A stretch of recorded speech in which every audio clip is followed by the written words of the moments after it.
right to it. All right. Hello, Rich Ragsdale. What do you think is the coolest thing about your movie, The Long Night? What do I think is the coolest thing? Yeah. If I had to pick one specific thing, I would say probably the more sort of surreal psychedelic sections, that's where my heart is. So, Yeah,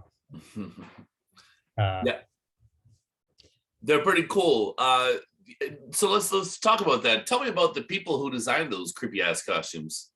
The costumes were designed, my costume designer's name was Flora Ronzone, and we commissioned someone in LA to actually sculpt the masks. She and I sort of worked together to kind of come up with the look. And we sort of based them on, we wanted to have this kind of thing that sort of combines, sort of classic horror movie stuff with like paganism, and also like the guys with the big pointy heads and stuff. They're kind of based on like Eastern European Easter penitents and stuff. So we were trying to kind of draw from all these different sort of real life things and bring them into one spot so that it's kind of familiar but also strange. I feel like you don't have to believe in the occult as a horror filmmaker, but to research it a little bit it's going to pay off, right? Oh yeah. And like in some of my other work, I've done a lot of things that are sort of like that reference a lot of occult practices and stuff. So it's like it was fun to kind of bring these into a film. And you probably designed that book too. I remember she opens up, Scout opens up a book, and it's that was, you guys made that too. It was pretty cool.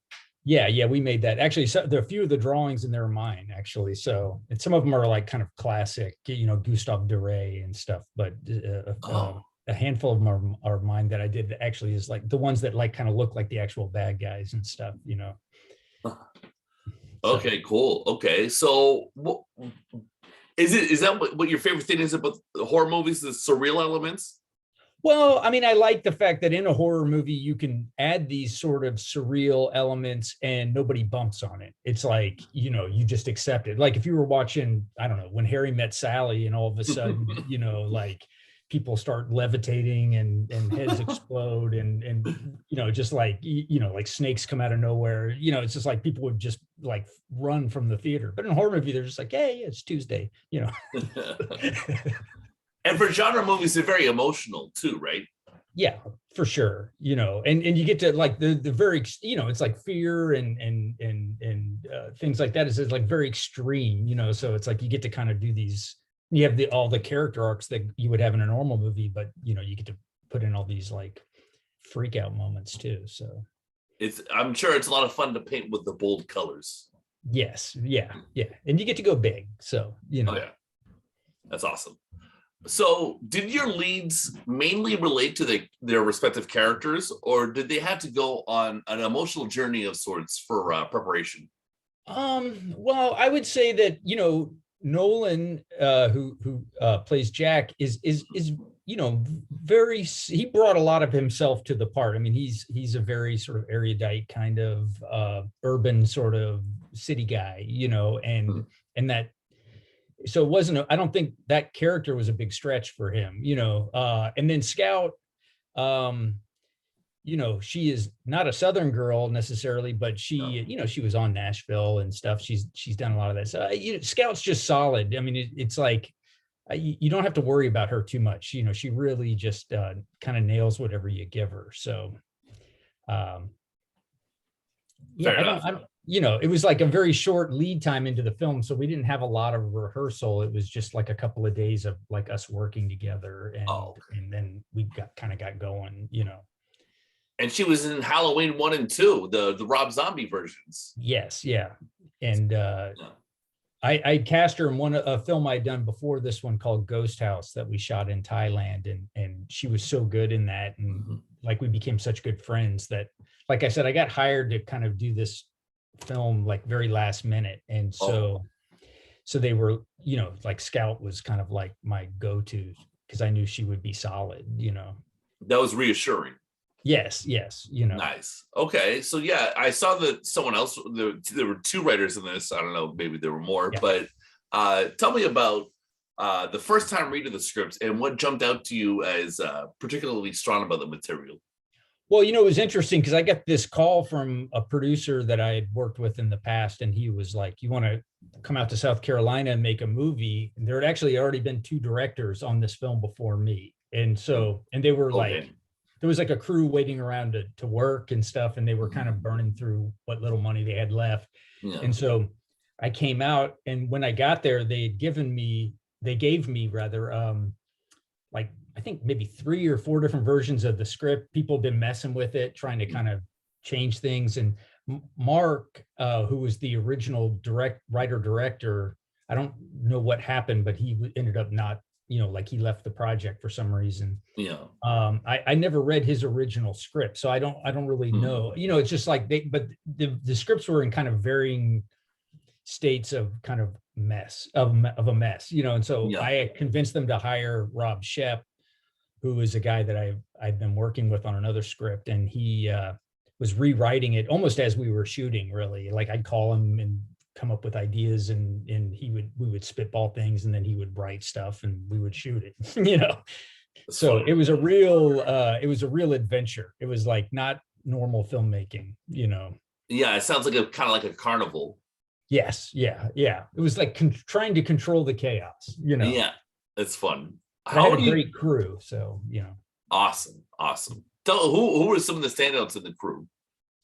Well, my DP I work with a lot is Gigi Malavasi. He's this Italian guy, and we've done about, I think, 1 million music videos together. And he shot my last feature, so he shot this one too. And he and I have a shorthand, so we can kind of work things out very quickly and not not get hung up on minutia. Would you say Italians see things differently? Yeah. I mean, he's an artist, for sure. So, the film, I think, especially for the kind of budget that it is, it looks great. It looks bigger than it is. And we made a couple of technical decisions early on that I think helped, like the kind of camera we use, the kind of lenses, they really add to the look. And we came up with a unified sort of lighting aesthetic that we knew would work, and we could, maximize what we had. So cool. Who are other, MVPs from the crew? Well, Flora, my costume designer, she came out and just did, a lot with very little, and she just worked her butt off and just killed it. And then one of my favorite people in the cast is besides Scout Nolan, of course, is my brother Kevin. He plays the kind of creepy gas station attendant at the beginning of the film. So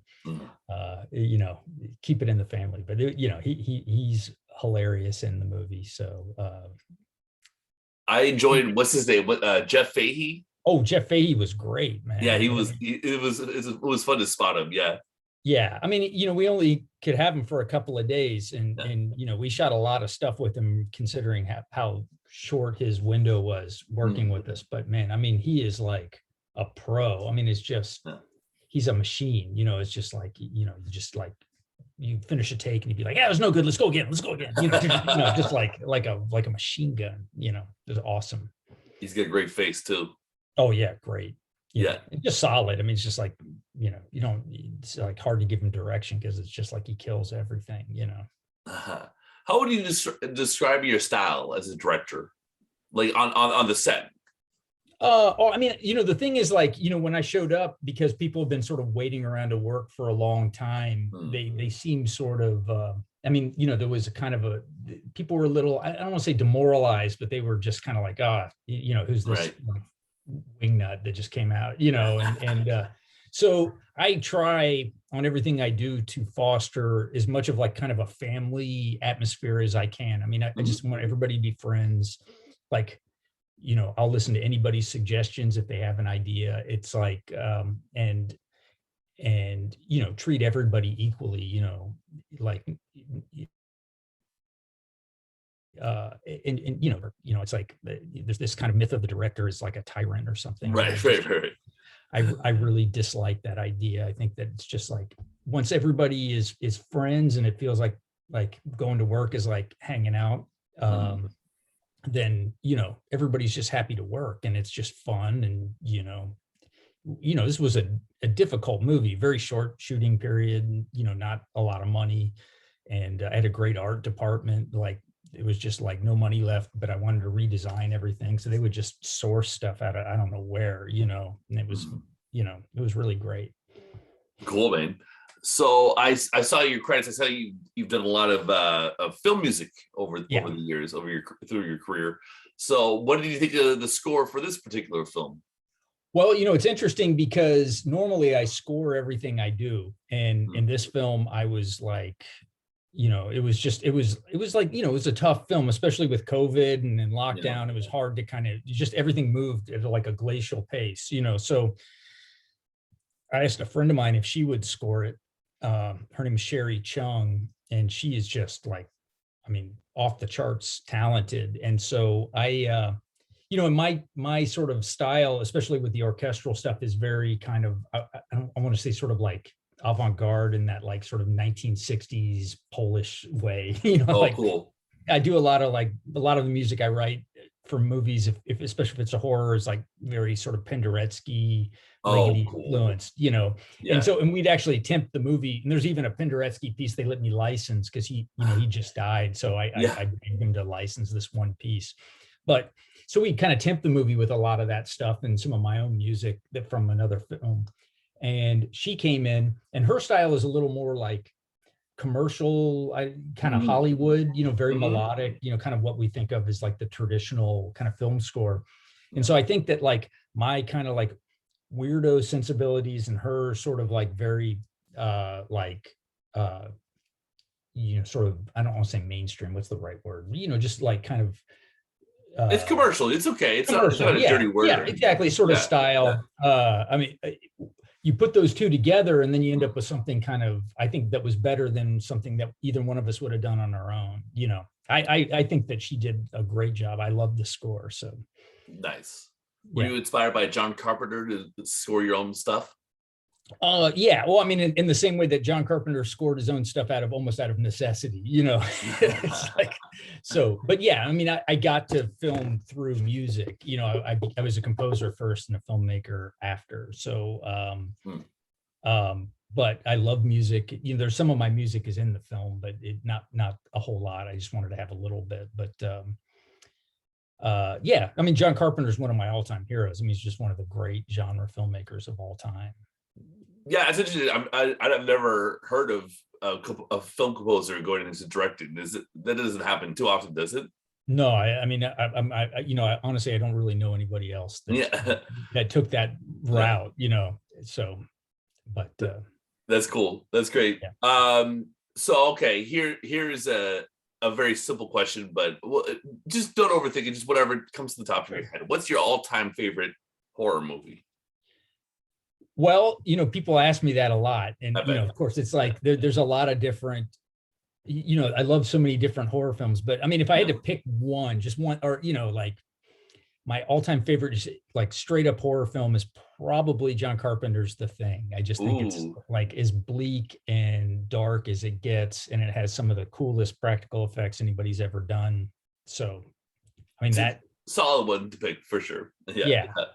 And then if we're being more esoteric or something, I would say something like, I don't know, Eraserhead, or maybe The Cabinet of Dr. Caligari or Freaks or something like that. I'm a nut for like old movies, so it's like, You're a true cinephile, I can tell. Rich, thanks so much for your time. Before I let you go, what do you have planned next? Well, I'm finishing up some music videos right now. And then, I'm waiting to I'm hoping that this film does well enough that people will let me make another one right away. So we have a number of scripts ready to go, and, that's the hope and the plan. And who knows, if it does really well, maybe they'll want to do Long Night too. The longer night. The longer night, or the very short morning or something. Okay, man. Thanks so much. Take care. Have a nice day. I appreciate it. Thank you.